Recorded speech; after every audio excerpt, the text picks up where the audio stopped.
Bab 21. Sakit hati gadis CEO. Irene kemudian membuka lacinya, mengambil sebuah map coklat yang berisikan kertas dan juga alat perekam, lalu menyerahkan ke Pak Dito. Pak Dito mengerutkan keningnya, diraihnya map coklat itu lalu membukanya dan membacanya.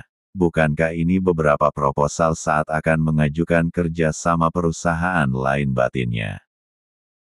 Maksudnya apa, Miss? Bukankah ini proposal yang saya ajukan pada perusahaan lain? Tanya Pak Dito bingung. Putar perekam suara itu, ucap Irene datar tanpa menjawab pertanyaan Pak Dito. Tanpa menunggu lama Pak Dito segera menekan tombol untuk memutar rekaman tersebut. Di dalam rekaman tersebut berisi beberapa orang yang menolak mentah-mentah saat pengajuan kerjasama dan kata sering terlontar, proposal aja campur aduk. Apalagi proyek besar bisa-bisa perusahaan saya bangkrut, jika bekerja sama dengan perusahaan Anda, terus mengusik pendengaran Pak Dito. Sudah tahu mana yang bekerja keras mana yang hanya menerima beres, ucap Irene sinis. Pak Dito merasa malu, tapi ia enggan melepaskan pekerjaannya yang gajinya lebih dari cukup untuk memenuhi kebutuhan hidup. Bisa saja kamu suruh orang untuk menipu saya, sangkal Pak Dito. Bagaimanapun caranya ia harus tetap mempertahankan pekerjaannya. Baik, jika Anda tidak percaya, ucap Irene kemudian mengetik sesuatu di komputernya dan memperlihatkan pada Pak Dito. Lihat, ini adalah rekaman CCTV yang ada di kafe. Bapak bisa lihat sendiri bagaimana klien menolak mentah-mentah padahal baru membaca proposal Anda, ucap Irene tersenyum miring. Cek, jadi kau mengancam saya dengan memperlihatkan rekaman itu lalu memecat saya begitu? Ucap Pak Dito sudah mulai emosi. Hahaha, saya tidak mengancam Bapak, bisa saja saya langsung memecat Bapak. Tapi mengingatkan Bapak nanti, kalau bekerja di perusahaan lain jangan bikin perusahaan bangkrut. Hahaha, ejek Irene sambil tertawa. Oke, jika Anda memecat saya bisa saja bilang pada dewan direksi bahwa CEO mereka hanya ongkang-ongkang kaki saja, ancam balik Pak Dito. Asisten L takut, tolong saya. Haha, ucap Irene pura-pura takut serta tertawa. Asisten L hanya tersenyum sedangkan Pak Dito kesal bukan main, seakan tawa Irene menyepelekan dirinya. Bapak mau mengancam saya silahkan, saya tidak takut, tapi jangan salahkan saya kalau hidup Bapak tidak tenang, kata Irene dingin. Saya tidak takut, lihat saja nanti saat rapat dewan direksi pasti Anda turun jabatan, dan Anda tidak bisa memecat saya permisi. Ucap Pak Dito beranjak dari kursinya, lalu pergi sesuka hati dengan perasaan marah, kesal, malu bercampur jadi satu.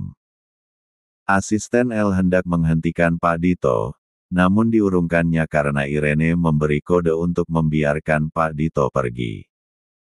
Apa ada jadwal setelah ini? Tanya Irene datar. Tidak ada, Miss, hanya mendatangani beberapa berkas, ucap asisten L. Baik, kau boleh kembali bekerja, ucap Irene lalu bangkit dari duduknya. Baik, saya permisi dulu, ucap asisten L membukukan badan lalu pergi. Asisten L menutup pintu ruangan, Irene memandangi padatnya ibu kota sambil memasukkan tangannya ke dalam saku, matanya menerawang jauh entah apa yang dipikiran. Setelah asik dengan lamunannya Irene melangkah menuju ruang pribadinya yang ada di ruangannya. Ya, Irene sudah meminta asisten L untuk mengubah ruangannya. Irene merebahkan tubuhnya, lama-kelamaan Irene pun tertidur, karena saking banyaknya masalah yang dihadapi. Sore hari waktunya semua orang untuk pulang ke rumah masing-masing, begitu juga dengan asisten L. Membereskan dokumen kemudian mengambil tas kerjanya lalu membuka pintu. Setelah dirinya keluar ia menutup pintu saat hendak melangkah. Asisten L melihat seorang OG yang menunggunya di dekat pintu. Siapa, batinnya? Kenapa belum pulang? Ucap asisten L sambil melihat jam tangannya. Anu apa? Ucap Oge itu ragu-ragu. Mau ada urusan apa? Ucap asisten L sedikit jengah. Saya mau, ucap Oge tak dapat bicara jelas karena merasa takut. Ngomong yang jelas, kalau tidak ada keperluan, aku mau pergi dulu, ucap asisten L dingin hendak melangkah tapi tangannya dicekal oleh 0G itu. Tunggu asisten L, ucap 0G memegang tangan asisten L. Lepas, tegas asisten L karena tak suka dipegang sembarang orang. Maaf, ucap Oge menundukkan kepalanya. Cepat mau apa kemari ngomong yang jelas jangan gagap seperti itu, kau manusia normal bicara yang jelas, ucap asisten L nyindir. Saya mau bertemu Miss Lair, ucap Oge itu masih menundukkan kepalanya. Buat apa? Ini sudah waktunya pulang kerja besok saja, ucap asisten E. Tapi ini penting sekali, saya mohon asisten L, mohon Oge dengan mengakupkan kedua tangannya di depan dada. Baiklah tapi sebentar saja, ucap asisten L lalu melewati Oge itu menuju ruangan Irene. Terima kasih asisten L, ucap Oge senang seraya mengikuti langkah asisten L. Dia berharap Miss Lair bisa memanfaatkan kejadian beberapa hari lalu. Tok tok tok. Irene yang sedang mendatangani berkas mendengar ketukan pintu langsung saja menyuruhnya masuk. Masuk, ucap Irene yang masih fokus dengan berkasnya. Selamat sore Miss, sapa asisten L. Ya ada apa? Ucap Irene tanpa melihat asisten L. Sudah waktunya pulang Nona, dan ada yang ingin bertemu dengan Nona, ucap asisten L. Siapa? Tanya Irene masih fokus dengan berkasnya. Seorang Oge Nona, ucap asisten L sedangkan Oge itu hanya tertunduk diam. Oge, siapa? Gumam Irene lalu melihat ke depan ternyata. Oh baiklah tunggu sebentar, asisten L tunggu saya di bawah, ucap Irene setelah melihat orang di depannya. Baik Miss saya permisi, ucap asisten membungkukkan badan lalu pergi. Setelah kepergian asisten L, Irene merapikan dokumen yang berserakan di atas meja kerjanya, menata menjadi satu lalu berdiri mengambil jasnya yang berada di kursi, dan memakainya. Setelah memakainya Irene meraih tasnya mengalungkan di bahunya kemudian duduk di atas meja tangannya dilipat di depan dada. Sedangkan Oge itu memperhatikan Irene, sampai selesai dengan kegiatannya dan menyiapkan mental apa yang terjadi ke depannya. Katakan ada apa Nona Niken kesini? Ucap Irene tersenyum tipis ya yang datang adalah Niken seorang Oge. Saya mau minta maaf soal beberapa hari yang lalu Miss Lair, ucap Niken terbata. Oh oke, ucap Irene mangguk-mangguk lalu berdiri menghampiri Niken. Saya sudah maafkan kamu, tak perlu kau pikirkan dan bekerjalah seperti biasa, dan perlu kau ingat mencintai seseorang tak harus memiliki, kalau memang jodoh gak akan kemana, cemburu sewajarnya saja jangan sampai melukai diri sendiri, orang lain, orang yang kau cintai dan orang yang mencintaimu, ucap Irene menepuk pundak Niken 3 kali, lalu pergi meninggalkan Niken. Katakanlah padanya jika kau cinta dia jangan sampai kau berharap lebih padanya dan melukaimu terlalu dalam, ucap Irene sebelum menutup pintu. Sedangkan Niken hanya diam memandangi Irene yang menghilang, di balik pintu hatinya terasa terketuk apa yang dibilang Irene memang benar mencintai seseorang tak harus memiliki, ia pun membungkukkan badan. Terima kasih atas kebaikan Nona, gumam Niken lirih. Seraya mengusap setetes air matanya yang akan jatuh, lalu berdiri tegak dan melangkah meninggalkan ruangan Irene. Di dalam lift Irene hanya tersenyum tipis ia mengingat sosok Niken, menurutnya Niken adalah gadis baik hanya saja tak mampu mengucapkan perasaan ia pendam sendiri, sehingga terkadang orang lain yang terkena emosinya, maka dari itu Irene sudah memaafkan Niken. Bab 22. Asisten L yang sedang duduk di sofa lobi pun berdiri, saat melihat Irene keluar dari lift dan segera mengikuti langkah Irene yang menuju basement. Sampai di basement Irene dan asisten L membuka pintu dan masuk ke mobil. Setelah asisten L dan Irene masuk ke mobil, asisten L siap tancap gas auto mansion. Sekitar setengah jam perjalanan asisten L dan Irene sampai di mansion. Satpam yang melihat mobil Irene langsung membuka pagar. Setelah mobilnya masuk, satpam menutup pagarnya. Saat mobil Irene masuk ke dalam mansion, ada seseorang yang memperhatikannya yang juga ingin masuk ke dalam rumahnya. Orang itu terus memperhatikan, tapi orang itu tak bisa melihat wajah Irene karena terhalang oleh pagar. Orang itu pun masuk ke dalam setelah memperhatikan Irene. Ia pun turun dari mobilnya masuk ke dalam lalu duduk di sofa ruang keluarga. "Bibi," teriak orang itu memanggil pelayan. "Iyanya," ucap pelayan itu tergopoh-gopoh menghampiri majikannya. "Lama amat sih, buatin saya minum," ketus orang itu. "Iyanya," pelayan itu pun segera membuatkan pesanan tanpa babi bu. Seseorang wanita masih muda menuruni tangga berjalan menuju sofa, tempat di mana orang itu berada lalu duduk di sebelahnya. "Ada apa sih ribut-ribut?" ucap wanita itu karena mendengar suara mamanya. Tasya tahu nggak ada tetangga baru lo di depan rumah kita," ucap Mama Diva antusias. "Kalau tetangga baru kenapa Ma?" ucap Tasya bingung sambil mengambil cemilan yang baru saja diletakkan oleh pelayan. "Yes, kamu lihat dong rumahnya bukan tapi mansion cocok untuk kita deketin. Kita bisa manfaatkannya, kita pamerin ke teman-teman kita," ucap Mama Diva tersenyum licik.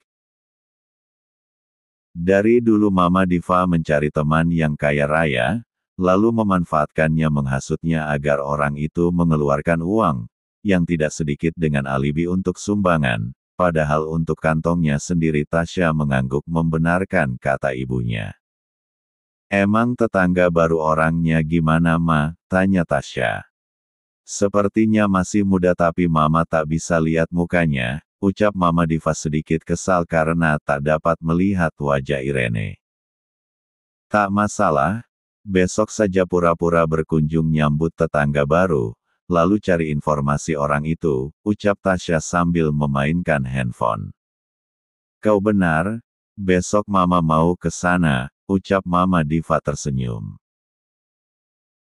"Ya udah Ma, Tasya mau keluar dulu, mau reuni sama teman-teman," ucap Tasya lalu pergi ke atas meninggalkan Mama Diva yang masih di sofa dengan senyum licik menghiasi wajahnya dan merencanakan sesuatu. Tak lama kepergian Tasya, pintu utama terbuka menampilkan sosok pria paruh baya memasuki rumah. Pria itu menutup pintu lalu berjalan menuju sofa yang masih ada Mama Diva, yang senyum-senyum sendiri.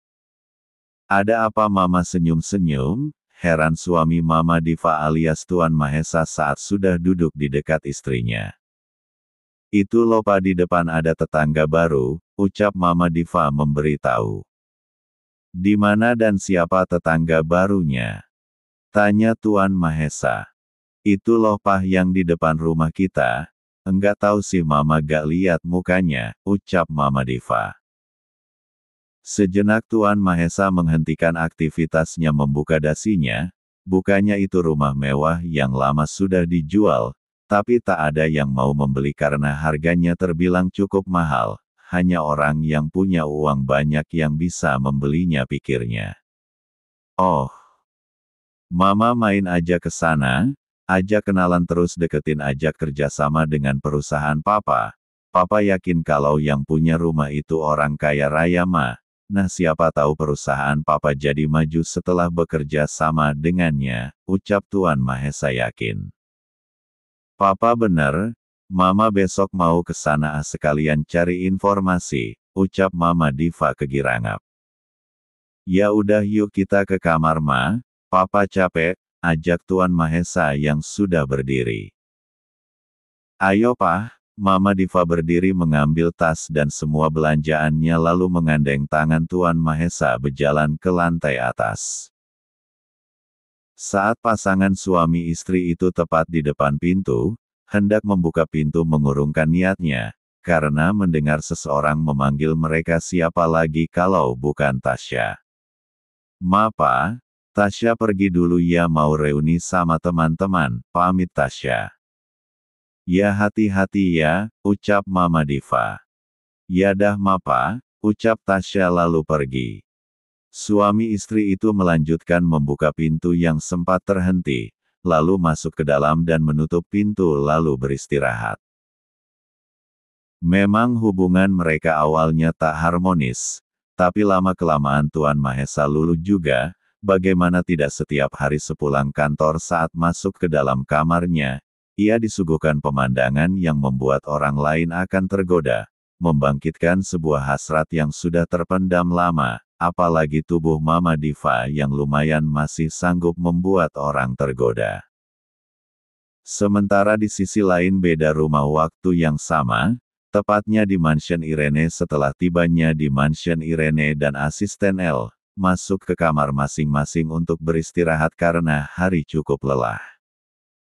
Sebelum masuk ke kamar masing-masing Irene dan asisten L menyempatkan diri untuk makan malam, karena mereka belum sempat makan malam.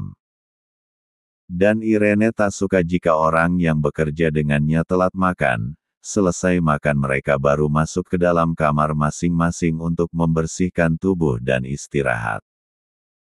Di kamar Irene terdengar suara dering ponsel berbunyi, tetapi tak ada yang mengangkatnya karena tak ada jawaban. Ponsel itu berhenti berdering tepat saat sang pemilik ponsel keluar dari kamar mandi berjalan menuju walk-in closet. Irene melangkah mendekati lemari pakaian dan membukanya memilih piyama tidur. Setelah dapat Irene mengganti handuknya dengan piyama yang ia pilih, setelah berganti pakaian Irene menuju meja rias mengeringkan dengan hairdryer.